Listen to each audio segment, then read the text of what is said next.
Sometimes life pushes you so hard you find out who you really are. Martha Whitmore learned this when she had to run away to the Rocky Mountains because she owed a lot of money. She hoped an empty cabin would save her. She was wrong. The cabin belonged to Silas Wolfe Carver, a guy who lived alone in the mountains for 15 years. When he found her by his fire, he said something shocking. "I can smell you're ready to have kids." Martha had a tough choice. She could go back to a world that was crushing her, or trust this wild guy who saw her as part of nature. What happens when someone desperate meets someone super honest in the wild mountains? Before we keep going, tell us where you're watching from. And if you like this story, hit subscribe because tomorrow I've got something really cool for you. Martha's torn gold wedding ring glowed in the firelight as she leaned against the rough wooden wall, her heart pounding like a scared bird. 3 weeks ago, this ring meant love, a future, and being proper. Now it just reminded her how her life had fallen apart. She'd been married to Edgar Whitmore for only 6 months when people he owed money to came knocking. Edgar, with his sweet words and fancy manners, had won her heart at a church party in Denver. But she didn't know he borrowed money he couldn't pay back. When he died from sickness in February, Martha got more than sadness. She got his huge debts. The firelight danced on Silas Carver's tough face as he looked at her with eyes like a cold winter sky. He stood by the fireplace he built himself, his body strong and calm, like he was always ready. His dark hair, with some early gray, hung past his shoulders, and his beard was wild from years alone. He wore soft leather clothes, and his big, strong hands, which just said something so bold, rested calmly. "You're not from here," he said, his voice slow, like someone used to quiet. "City people don't usually come this high up the mountain, especially in March snow." Martha's mouth felt dry. She knew she should introduce herself politely, like her mom taught her. But instead she stared at this guy who said something so rude yet true. The cabin around them showed 15 years of careful work. Every wooden beam was placed by hand, every stone in the fireplace picked perfectly. Shelves held books with shiny leather covers, jars of food, and tools kept super neat. A wooden cross hung above the fireplace, smoothed by years of touching, a surprising sign of faith in this wild man's home. "I got lost," Martha said softly. "I was trying to get to the Silver Creek mining camp, but the storm—" "Silver Creek's been empty for 2 years," Silas said gently. "Just old wood and empty holes now." His eyes stayed on her face, seeing her tired cheeks and scared shoulders. "You running from something or toward something?" The question floated like smoke from the fire. Martha touched her torn ring, twisting it nervously. She could lie, say she was visiting family or taking a trip for her health, but his steady eyes told her he'd see through it. "From," she said quietly. "Definitely from." Silas nodded, like he already knew. He added a log to the fire with easy skill, and Martha saw how the flames seemed to lean toward him, like even fire knew he was in charge here. "My name's Martha," she said, her voice shaky. "Martha Whitmore. It was Parsons before." She stopped, realizing it didn't matter here. "Silas," he said simply, "though folks in town call me Wolf." He looked at her torn dress, muddy boots, and the way she stood, like she expected to get hit. "When's the last time you ate something warm?" The kind question almost made her cry. Martha blinked back tears hard. She'd learned tears made people uneasy and didn't help. 2 or 3 days, she said. "I had some hard bread, but—" "Sit," Silas said, gentle but firm. He stirred a pot over the fire that smelled like deer meat and wild herbs. "You look like you're about to fall over." Martha paused. In Denver, eating at a strange man's house would be a huge scandal. But Denver felt far away, and survival mattered more than gossip. She sat on a bench made from a huge log, polished smooth by years. The fire's warmth felt good, and for the first time in weeks her fear eased a little. Silas gave her a wooden bowl of stew and a spoon made from horn. The stew had meat, wild onions, and roots she didn't know, but it was the best thing she'd eaten in months. "Thank you," she said between bites, trying not to eat too fast, though she was starving. "Mountains have their own rules," Silas said, sitting across from her with his own bowl. "First rule, don't let people starve if you can help it. Second rule, everything costs something." Martha stopped eating. What kind of cost? Honesty mostly, he said, his blue eyes steady. I've been alone here 15 years, and I'm good at reading people. You're not just running from debt or a bad husband. There's a deeper fear in you. The stew tasted bad suddenly. Martha put her spoon down, her hands shaking. I don't know what you mean. Yes, you do, Silas said gently, but with a hard edge. I can smell it on you. Not just fear, but that you're ready to have kids. Someone in the city wanted that from you or wanted to punish you for not giving it to them. Martha's face got hot, embarrassed, but also surprised he was right. Edgar kept talking about kids from their wedding night, upset she didn't get pregnant fast. His mom was worse, saying mean things about women who couldn't have babies. It's not polite to talk like that, she whispered. Polite's for people who don't worry about surviving winter, Silas said. Here, we deal with truth. Your body says you're healthy and strong, even half-starved. It says you're at the age where kids come easy with the right guy. Martha's face burned. You can't know that just by smelling. I've spent 15 years learning what the mountain tells me. Animals, weather, people. They all give signs if you listen. Silas finished his stew and put his bowl down. Question is, what are you going to do about it? I was hoping to find work in Silver Creek, Martha said, feeling silly now. I can cook, sew, and I'm not scared of hard work. And when winter comes with snow 10 feet deep and freezing cold, Silas leaned forward, serious. City skills don't help much when you're trying not to freeze. His words hit her like a cold wind. Martha knew her plan was desperate, but hearing it out loud showed her how close to danger she was. I don't have anywhere else to go, she whispered. Silas looked at her with those intense blue eyes for a long time. Then he spoke carefully. There's a way you could stay. Martha's heart jumped with hope and fear. What way? I could use company, he said. 15 years talking to trees and animals is a long time. In return, I'd teach you to survive, hunting, storing food, reading weather, protecting yourself. And that's all? Martha asked, sensing more. That's all I'm offering tonight, Silas said softly. But I won't lie. Over time, things might happen. You're a pretty woman and I'm a guy who's been alone too long. If we're stuck together in a mountain winter, nature might take over. His honesty should have shocked her, but Martha thought about it clearly.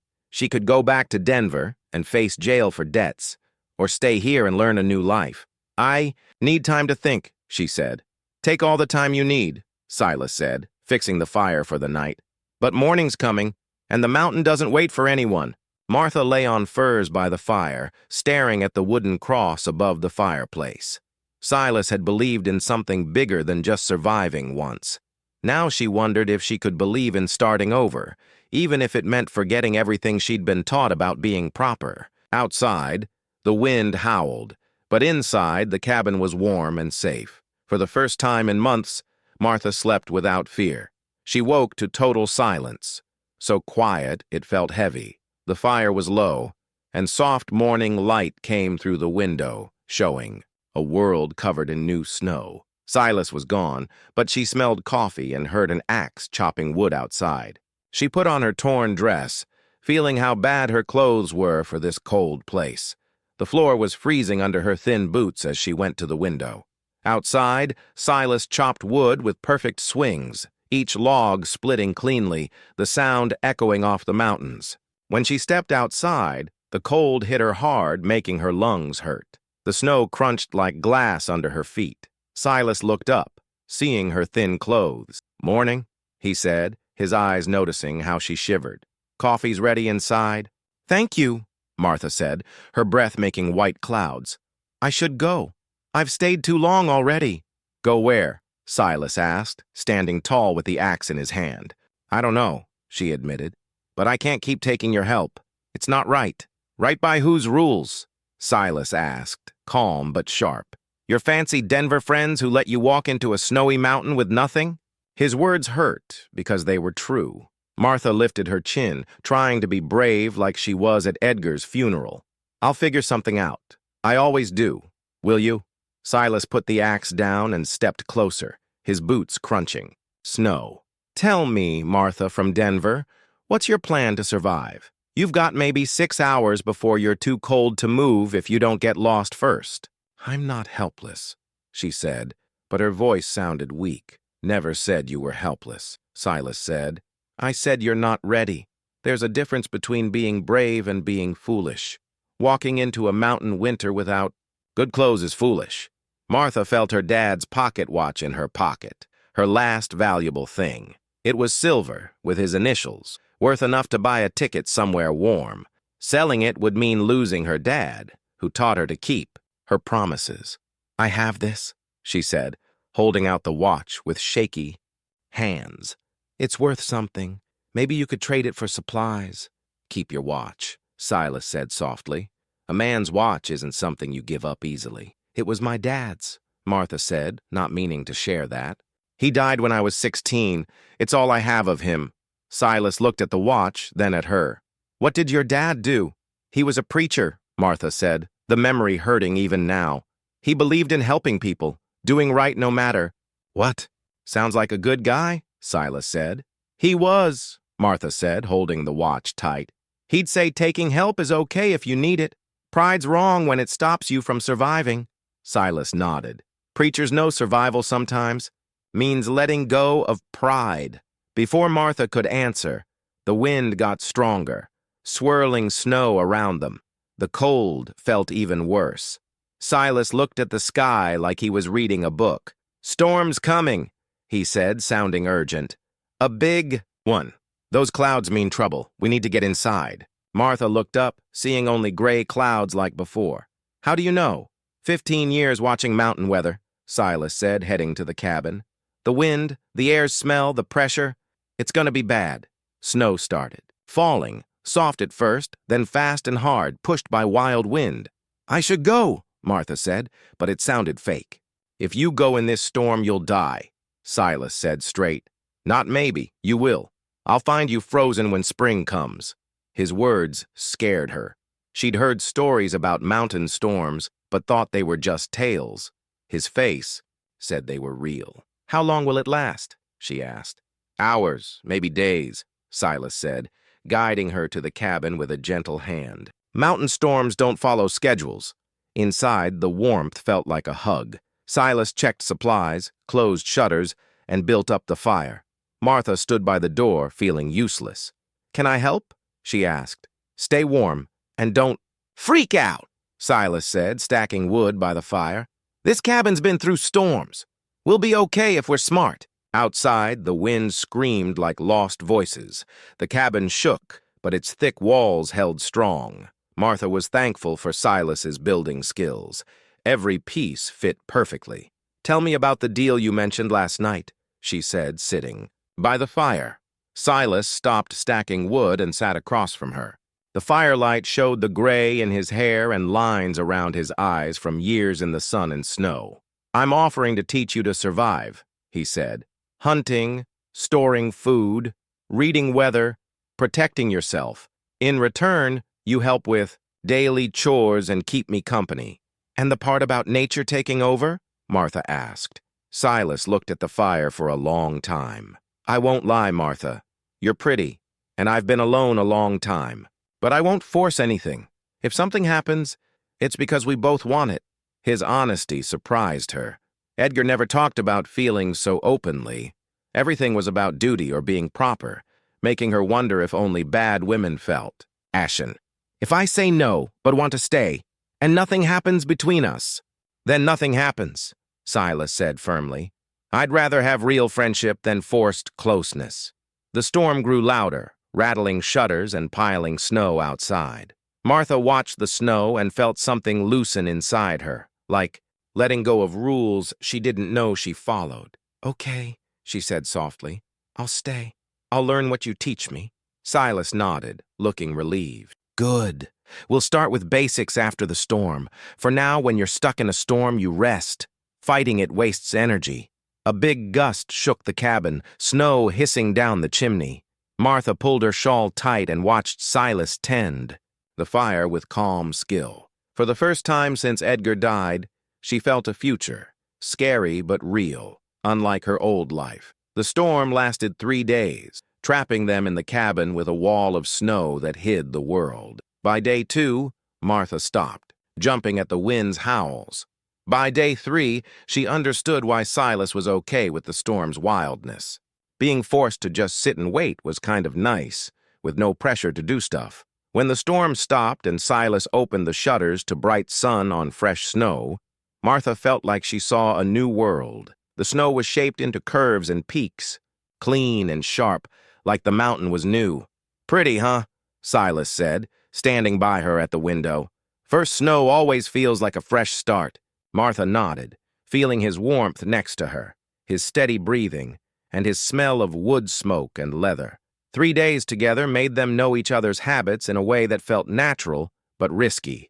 "Now the real work starts," Silas said, grabbing his gear. "First lesson, you eat what you grow, hunt, or store. Town's 2 days away when weather's good, so we rely on ourselves." He pulled out a sharp knife with a smooth handle. Martha's eyes widened, and Silas smiled. A little. "This is your knife," he said, giving it to her. "Everyone here needs one, and you gotta learn to use it right." Martha took it, surprised by its weight, but how it fit her hand. "I don't know anything about knives," she said. "You will," Silas said confidently. "First, respect it. A knife's a tool, not a toy or weapon. It can save you or hurt you, depending on how you use it." He took her outside, where the snow crunched like glass. The cold stung her nose, but the sun was warm. Silas gave her a big wool coat, too big but warm. "Today we start simple," he said, showing her dead rabbits hanging on a frame. Martha's stomach flipped, but she looked. She'd helped her mom with chickens, but these rabbits felt rawer, more real. "I've never done this," she said.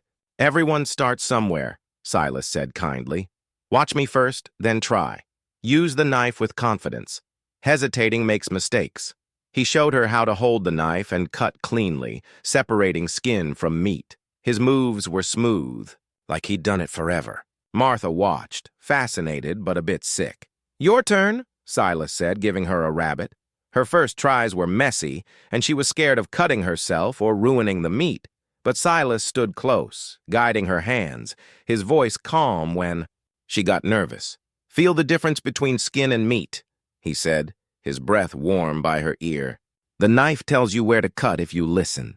Being so close to him was distracting. She felt his warmth, smelled his clean skin under leather. When his hands touched hers to fix her grip, she felt a spark that wasn't about the cold. "There," Silas said as she cut a clean strip. "You're getting it." Martha felt proud of his simple praise, different from Edgar's rare compliments that were always about him. By morning's end, she'd cleaned 2 rabbits with Silas, watching. Her hands were messy, her arms tired, but she felt good about doing something useful. "Good job," Silas said, checking her work. "Clean cuts, no waste. You got good hands for this." "It's not what I thought I'd do," Martha said, cleaning the knife. "A year ago, I was planning church parties and worrying about fancy furniture." "What did you think you'd do?" Silas asked, cutting meat for drying. "I thought I'd be a proper wife and mom, running a house, raising kids, maybe helping Edgar's business," she said, watching him work. "I never thought I'd be skinning rabbits in the mountains." "Life takes you places you don't expect," Silas said quietly. "You can fight it or go with it." As they worked all afternoon, cutting and salting meat, Martha felt a calm rhythm. Her hands got better with the knife, and she started knowing what to do without asking. "Why'd you come here 15 years ago?" she asked while cleaning tools in the snow. "What made you leave the city?" Silas was quiet so long she thought he wouldn't answer. "Sometimes a man finds the city doesn't want who he really is," he said. "Sometimes peace is only in a place the world can't follow." Martha heard old pain in his words, but didn't push. As the sun set, painting the snow pink and gold, her hands didn't shake with the knife anymore. It felt like part of her now. It was a small win, but a big step toward being someone who could survive here. Martha's mom's recipe book sat open on the wooden table, its pages wrinkled from her trip to the cabin. She ran her fingers over her mom's neat handwriting, trying to read smudged words. The ink was blurry, but she could make out bits. "Mix until fluffy, fold carefully, bake until golden." Trying to cook like your mom? Silas asked, sitting across with a hot coffee. Trying to remember making something pretty, Martha said, not looking up. Everything here is about surviving. Cutting meat, storing food, staying warm. I thought maybe... She stopped, feeling silly. Maybe what? Maybe if I made something from home, I wouldn't feel like I'm losing myself, she said, softly, showing more than she meant to. Silas looked at her, thoughtful. What are you thinking of making? Martha flipped to a clearer page. Her mom's apple tart recipe. This was my dad's favorite. Mom made it every Sunday, and the house smelled like cinnamon and joy. No apples, Silas said gently, but I've got wild berries from last summer and honey from my bees. Martha looked up, surprised. You keep bees? Mountain bees are tough, he said. They survive winters that kill softer bees. He got a jar of dark honey from a shelf. This is wildflower honey, stronger than city stuff, but better. The honey tasted of pine, herbs, and summer fields. Martha touched it and tasted freedom. It's perfect, she said, thinking how it could change her mom's recipe. They worked together in the small kitchen, using berries instead of apples, and honey instead of sugar. The wooden bowls weren't like her mom's fancy tools, but they felt right. Did your mom teach you to cook? Silas asked, watching her measure flour carefully. She taught me everything a lady should know, Martha said, mixing dough. Cooking, sewing, budgeting, hosting parties. She said a woman's value was in making others comfortable. Sounds like a smart lady, Silas said. She was, Martha said, pausing as she remembered her mom, who died when she was 20. She'd be shocked to see me now, living with a man who's not my husband, using a knife, wearing men's clothes. Would she? Silas asked. Or would she be proud you're learning to survive and make beauty in the wild? The question made Martha stop. She'd focused on what her mom would hate, not her lessons about being strong. As the tart baked in Silas's stone oven, the cabin smelled of cinnamon and berries. It wasn't her mom's tart, but it was new, a mix of her old self and who she was becoming. Tell me about the bees, Martha said, sitting by the fire to wait. Silas's face lit up. Found their hive 3 years ago in a hollow tree. Most people would have taken the honey, but I made them partners. I protect them from bears in winter, and they share honey and help my berries grow. He smiled. They're good company. Bees don't care if you talk to yourself. Martha smiled, picturing Silas chatting with bees. Do you ever get really lonely? Every day, Silas said honestly. But being alone isn't the same as lonely. I chose this life, so it's okay. Real loneliness is being around people who don't see you. His words hit home. Martha felt that loneliness with Edgar, surrounded by his friends who saw her as decoration, not a person. Is that why you left? She asked. Because people didn't see you? Silas stared at the fire. I left because I saw too much, he said. Knowing what people can do makes it hard to live with them. Before she could ask more, the tart smell filled the air. It came out golden and sweet, not her mom's, but theirs, wild and honest. They ate quietly as the sun set, the tart tasting of care in this place. This is good, Silas said, taking another bite. Different, but good. Maybe better. It tastes like here, Martha said, surprised. Wild, honest, real. As she washed dishes in hot snow water, her hands didn't reach for her mom's fancy plates. The wooden bowls felt right, and washing them was as easy as breathing. That night, on her furs by the fire, Martha opened the recipe book. On a clean page, she wrote Mountain Berry Tart and listed what she'd learned, starting a new cookbook for her new life. Outside, an owl called, wild and free. Martha felt something loosen inside, like she was okay with who she was becoming. For the first time since Edgar's death, she fell asleep smiling. Spring came softly, with running water and green shoots in the snow. One morning, Martha woke to find Silas gone, but she heard him talking outside. Curious, she dressed and stepped into the fresh spring air. She found him by some trees, talking calmly to a huge brown bear standing 30 yards away like they were old friends. Morning, old Ben, Silas said. You made it through winter looking skinny, but that's normal. Berries aren't ready yet. The bear huffed and walked off, not mad or scared. Martha stood still until it was gone, then ran to Silas. You know that bear? Known him 8 years, Silas said, putting on his wolf pelt coat. His territory's near mine, so we're neighbors. I don't mess with his food, he doesn't mess with my cabin, and we're fine. Martha stared, amazed. You talk to bears like they're shopkeepers. Bears are more honest, Silas said, smiling. They say what they want and don't cheat. His wolf pelt made him look like a storybook hero, part man, part wild. Martha was used to him now, but in the spring light, she felt something more than gratitude. Today we start hunting lessons, Silas said, leading her to the cabin. Spring's good, animals move, tracks show in soft ground, and the weather's kind if you mess up. Martha felt nervous. I don't know if I can kill anything. Killing's not hard, Silas said. Respecting what you kill is. Every animal that feeds you deserves your thanks and skill. Wasting is the only sin in hunting. He taught her to read tracks, rabbit prints, deer marks, predator paws. Martha loved the stories in the mud and snow, how Silas could tell a deer with a limp passed by hours ago. You're learning to see, he said when she spotted fox tracks. Most people look but don't see, too busy thinking ahead. His words felt like more than a hunting lesson. Martha had spent her life looking past the moment, focused on being proper or past failures. Here, only now mattered. The next track, the next breath, the next warm moment by the fire. Their first fight came that afternoon when Silas said she was ready to track a deer alone. Martha felt scared, sure she'd mess up and ruin their food. I'm not ready, she said. I'll scare it or get lost. You're more ready than you think, Silas said. But Martha shook her head. You don't get it. I've never done this. I just can't. Can't what? Silas snapped, a bit mad for the first time. Can't trust yourself to learn?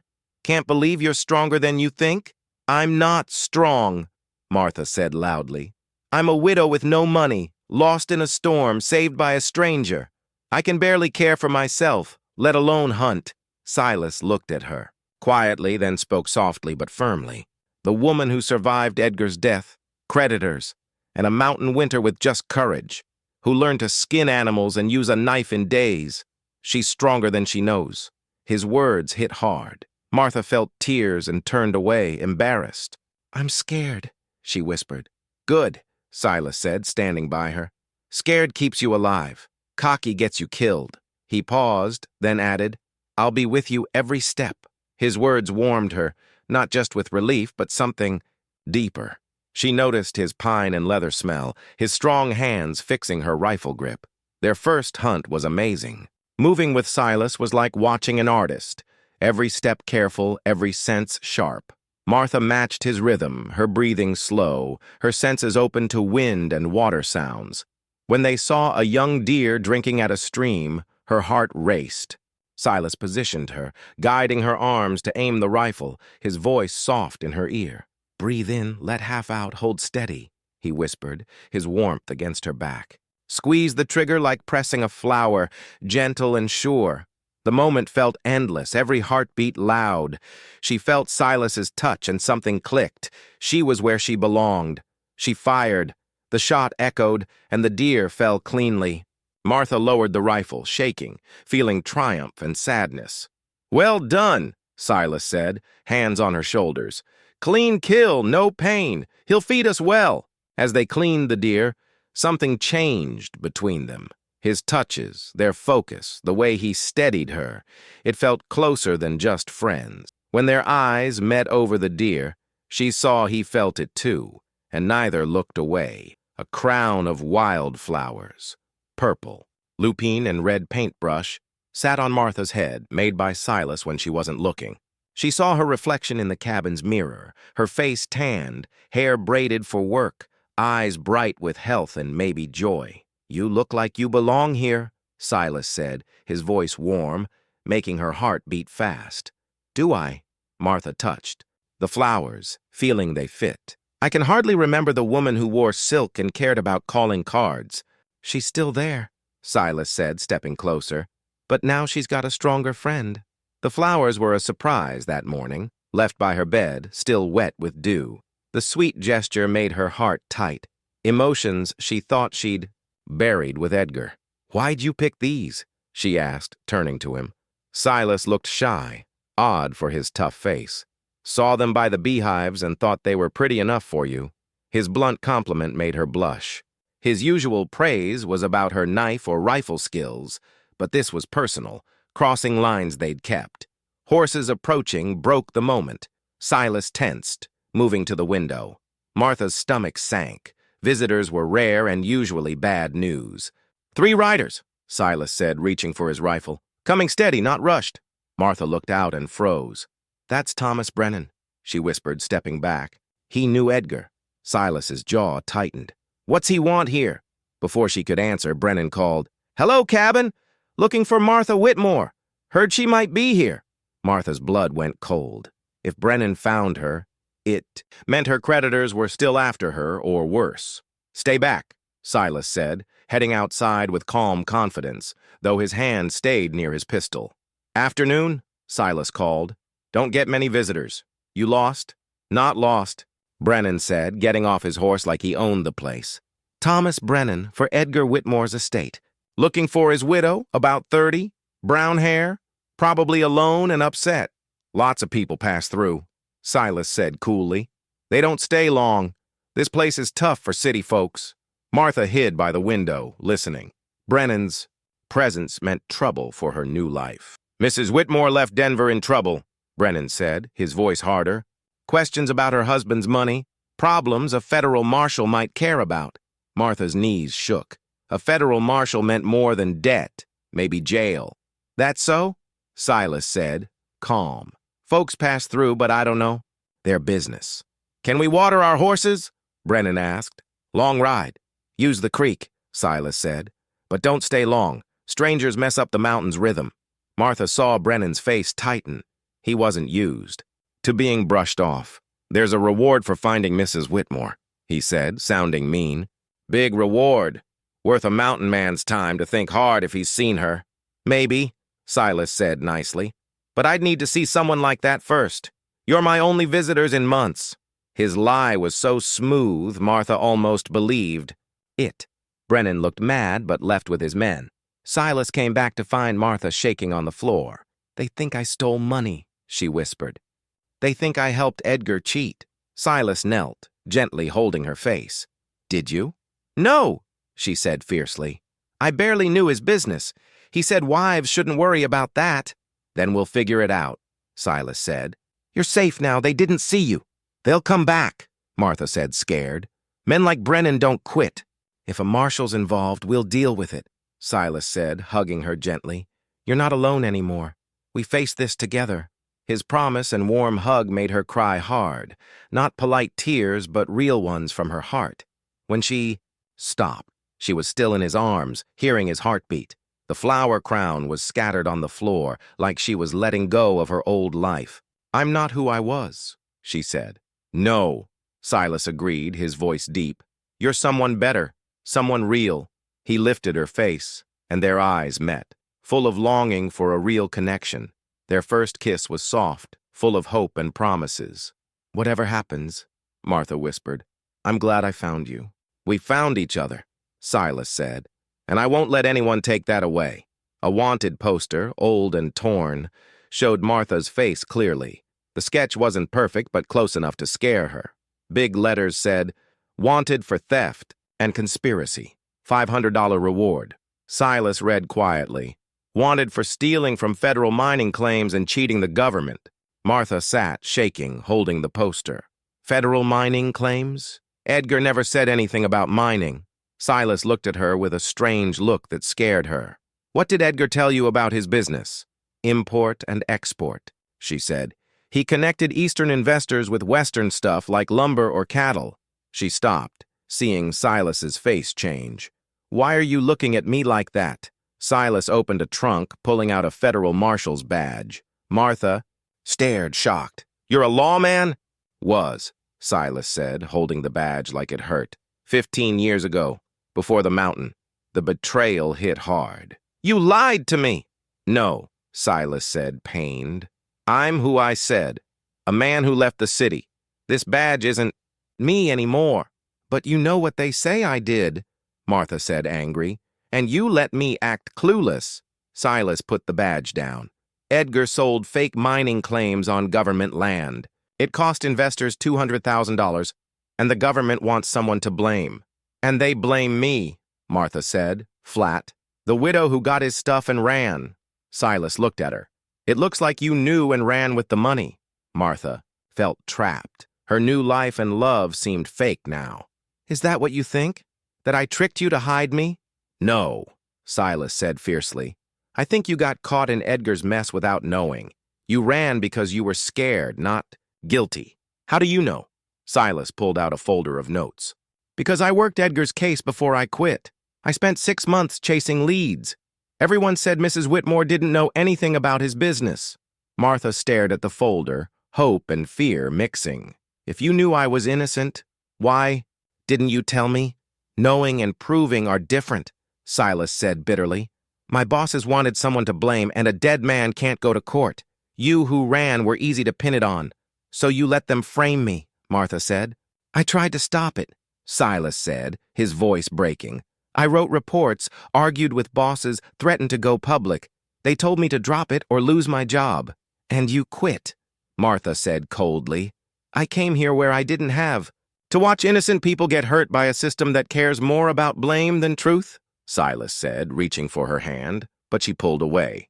You could have warned me, she said, shaking. When you knew who I was, you could have told me.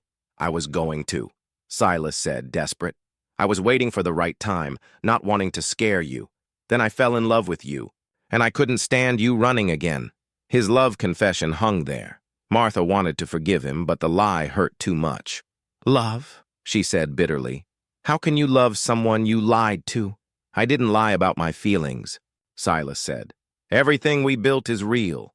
The badge is just old regret. Martha paced to the window, the mountains feeling like a trap now. What now? Do you turn me in for the reward? Silas threw the badge into the fire where it hissed and burned. That's my lawman past, he said, emotional. I chose you over duty 15 years ago, and I'm choosing you now. Martha watched the badge melt. The poster says they'll keep coming. Then we make them give up, Silas said. This mountain has hiding spots, and I know every path for 50 miles. We can disappear if we need to. And then what? Always running? Silas stood close, not touching. A life together, where you're free to be you, not what others want. Martha looked at the mountains, her sanctuary, and felt the weight of a big choice. Stay and risk capture, or run and lose herself. Either way, the scared widow from Denver was gone. What was left was tougher, stronger, and ready to fight for her place. The hidden stash was under the cabin's floor in the northwest corner, so well hidden Martha never noticed it. Watching Silas lift boards, she saw why he picked this spot, not just for the view or water, but because it could be defended. How long have you been ready for this? She asked, seeing rifles, pistols, and ammo neatly arranged below. Since I left the Marshal Service, Silas said, picking up a fancy rifle. You don't leave that life without planning for trouble. Martha touched a crate of bullets. You expected this? Not you, but something, Silas said, checking the rifle. Too many people knew about the mining scam. Powerful. Men don't like loose ends. They'd spent the morning moving supplies to an old mine shaft Silas showed her weeks ago, a hidden cave with escape routes. Why not just run? Martha asked again. Running looks guilty, Silas said. And these mountains are my peace. I won't give that up without a fight. Martha got it, even if part of her wanted to run. This place was home, more than Denver ever was. Leaving would break her heart. Tell me the plan again, she said, sitting by the stash. Silas put down the rifle. You sure? It's gonna be rough. These men don't want prisoners. I'm sure, Martha said, steady. If we're in this together, I need to know. They'll come up the main trail. It's the only one for horses, Silas said, sounding like a soldier. 3 to 5 men, armed, ready for a fight. They'll surround the cabin, but we'll be in the mine. High ground, good view, escape routes. He showed a map drawn on bark. We've got food and ammo for weeks. They're not used to long fights here. They'll give up fast or regret staying. Martha studied the map. And if they don't? Silas looked at her. We make them. Wish they had. His hard voice reminded her he'd been a lawman in tough places. It didn't scare her. It felt safe. They prepared all afternoon, moving like a team. Martha checked her knife, rifle, and pistol, now as familiar as her own, hands. You don't have to do this, Silas said over their last quiet meal. I could lead them away, make them think you were never here. No, Martha said firmly. We're past that. We face this together. It might mean killing, Silas said. Are you ready? Martha thought of her old self, too proper to imagine violence. That woman was gone. I'm ready to protect what's mine, she said. You're what matters most. As night fell, they moved to the mine. Hidden behind bushes, Silas had grown for cover. Inside, it was big enough for a camp, with a spring and space for a small fire. It's beautiful, Martha said, seeing the furs, cooking tools, and books Silas had stored. I came here when the cabin felt too fancy, Silas said. Sometimes you need just stone and stars. They took turns watching the mountain. Sounds wilder here. An owl called, reminding Martha of her first night, when it promised freedom. Do you regret it? Silas asked in the dark. Coming here? Staying? Us? Martha thought hard. 6 months ago, she was a broke widow, scared and hopeless. Now she was a fugitive, ready to fight with deadly skills. Things were worse, but... No, she said. These months with you made me feel alive, even knowing the cost. She found his hand in the dark. I'd rather live 6 months as me than 60 years as someone else. Silas squeezed her hand. That's the woman I love. Not the Denver widow, but the mountain woman who hunts, fights, and speaks her truth. As dawn came, bringing danger, Martha felt calm. Whatever happened, she was strong, loved, and home. The cave's morning, light was cold, but showed a new future for her and Silas if they could fight for it. The mountain waited quietly, but Martha wasn't scared anymore. She'd learned its language, trusted Silas and herself, and found strength she didn't know she had. When the hunters came, they'd meet a woman tougher than they expected. Martha's sling, made from leather and a river stone, felt right, as she tested it. She'd made it from a book about old battles, like David versus Goliath. It fit a woman who learned small acts of defiance could be powerful. The sling's for messing them up, not killing, Silas whispered. Break their focus, give me openings. Martha nodded, too nervous to speak. Through the bushes, she saw 5 riders near the cabin in the early light. They spread out like soldiers, professional bounty hunters, not local cops. That's Brennan leading, she whispered, recognizing him. The others look like hired soldiers. They don't plan to take us alive, Silas said, grim. The lead rider, a tough-looking guy, signaled. 2 men went to the cabin's back, Brennan and another to the front, and one stayed with the horses, rifle ready.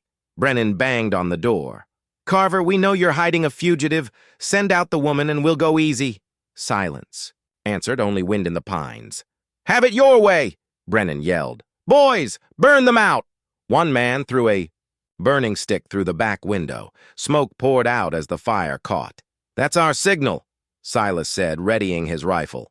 You stay high. Cover me while I sneak around. Martha's first slingshot missed, but her second hit. The horse guard's shoulder, knocking his rifle down. What the heck? Brennan turned, confused. Silas's rifle fired from another spot, and the horse guard fell, blood on his chest. 2 of them! A hired gun yelled, pointing the wrong way. Martha's next stone hit a man by the cabin in the head. He stumbled, bleeding, aiming at the wrong spot.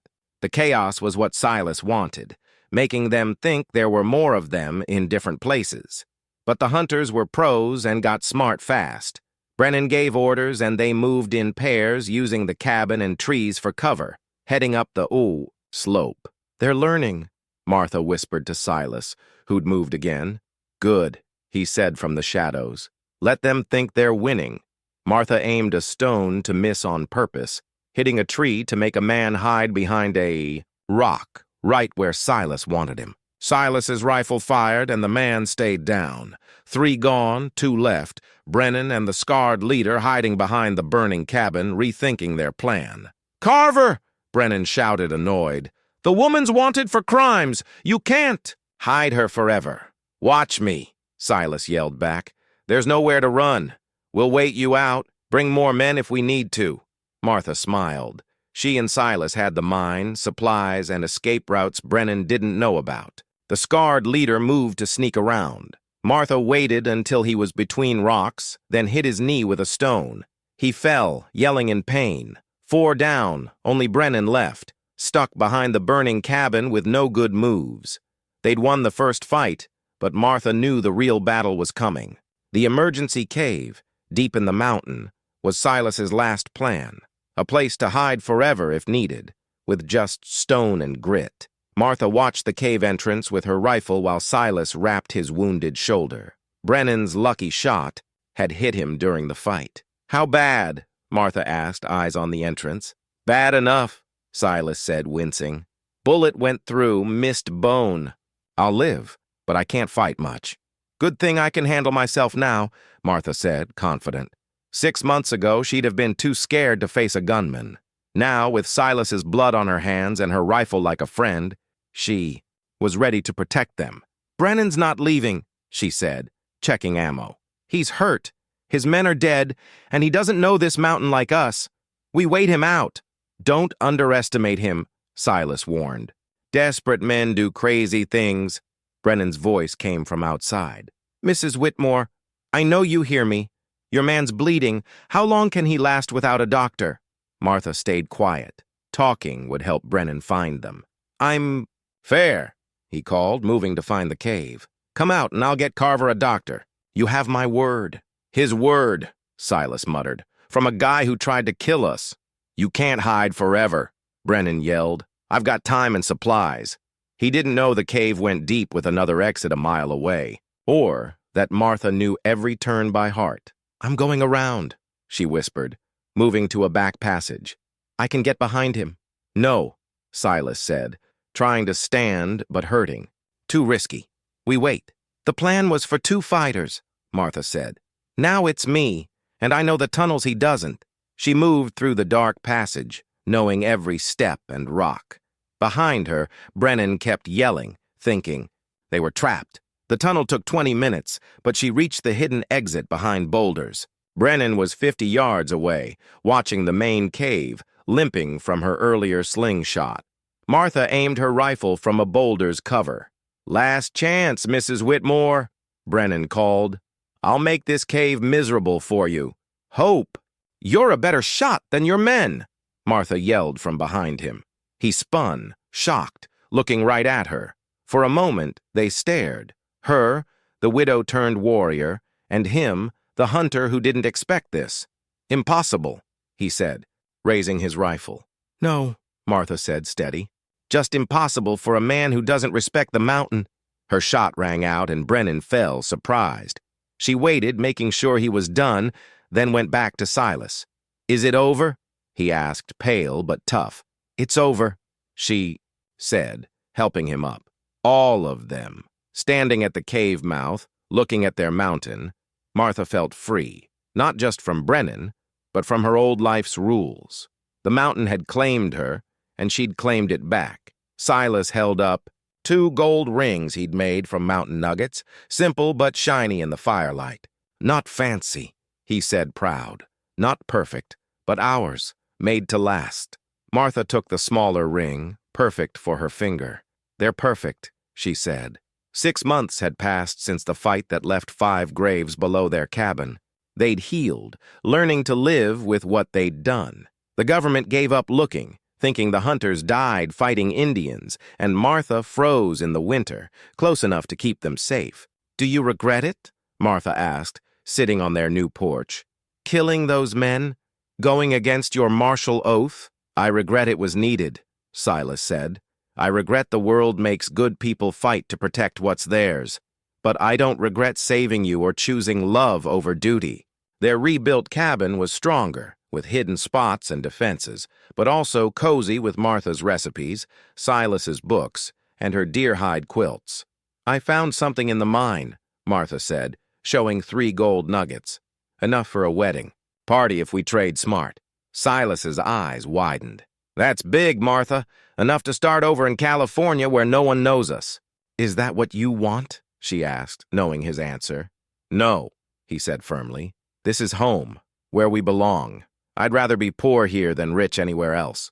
Martha nodded, feeling the same. The mountain had shaped them into who they were. Leaving would betray that. Then we used the gold for tools, books, maybe some nice stuff from town, she said. Things to make this life better, not escape it. That evening they married in the clearing where Martha learned to hunt, with only the mountain watching. Their vows were simple, but strong. I promise to stand with you, Martha said, putting a ring on Silas's finger. To be your partner in this wild life, share your joys and troubles, and grow old here. I promise to protect and love you, Silas said, emotional, placing her ring. To teach you the wild, build a free life together. Their kiss felt like the mountain approved, with an eagle flying above and old Ben huffing nearby. That night, in their rebuilt home, Martha thought about her journey from scared widow to strong mountain woman. Every hard moment had peeled away, her old self, showing who she really was. Will we have kids? She asked, head on Silas's chest, hearing his heart. If we're lucky, he said, stroking her hair. Mountain kids, free and tough. They'll need to be strong, Martha said. This place isn't kind to the weak. They will be, Silas said. Look at their mom, who went from a fancy lady to a woman who faced armed men to protect her life. Martha smiled, thinking of kids growing up free in these mountains, shaped by love and wildness, not rules. The wind sang outside, wild and strong. Martha listened, feeling happy to belong here. The mountain had tested her and found her worthy, given her a man who saw her strength and taught her courage meant living by her own rules. She wasn't Martha Whitmore, the proper widow, anymore. She was a new woman, forged by hardship, strong enough to claim the mountain's wild freedom.